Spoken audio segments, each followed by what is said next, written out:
আসসালামু আলাইকুম বন্ধুরা, আমি আজকে বতুয়া শাক রান্না করব।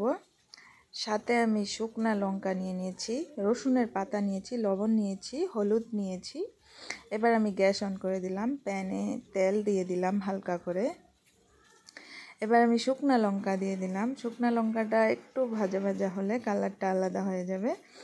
তারপর আমি রসুনের পাতা দিয়ে দেব। রসুনের পাতা দিয়ে এই কারণ রসুনের পাতা দিয়ে আমার একবার করেছিলাম, খুবই পছন্দ হয়েছিল সবাইকে, তাই আমি রসুনের পাতা দিয়ে করছি। এবার হলুদ লবণ দিয়ে দিলাম, হালকা নাড়িয়ে নিব। তারপর আমি দিয়ে দিব বতুয়া শাকটা। বতুয়া শাক এমনভাবে দেখে আছে আমাকেই খেয়ে ফেলবে। তো যাই হোক, বতুয়া শাকটা আমি দিয়ে দিলাম, হালকা করে চেপে চেপে দিচ্ছি। এবার আমি ঢাকনা দিয়ে দিব।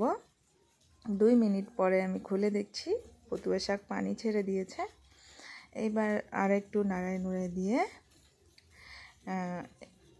পানি তো ছাড়বেই, কারণ নতুন নতুন শাক, এই শীতের সময়ে নতুন শাক, নতুন তরকারি, নতুন কিছু ট্রাই করার খুব ইচ্ছা করে। এবার আমি ঢাকা দিয়ে দিলাম 2 মিনিট, আর পরে খুললাম। খুলে দেখো এই যে এত সুন্দর একটা গন্ধ বেরিয়েছে, খেতে খুবই মজা হবে।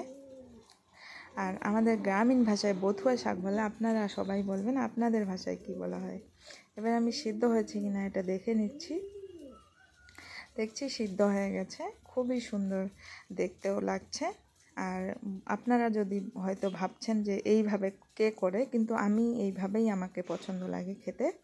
বতুয়া শাক কুচি কুচি করে কেটে আমার একটুও ভালো লাগে না, তাই আমি বড় বড় করে পাতাগুলো ছিঁড়ে নিয়েছি, ছিঁড়ে নিয়ে বানাচ্ছি। আর আমার এইভাবেই পছন্দ, আপনারা আপনার পছন্দ জানাতে পারেন। আর রসুনের পাতা দিয়ে বানানোর এটাই কারণ যে আমি নতুন কিছু ট্রাই করলাম, তাই আমি রসুনের পাতা দিয়ে বানালাম। ধন্যবাদ।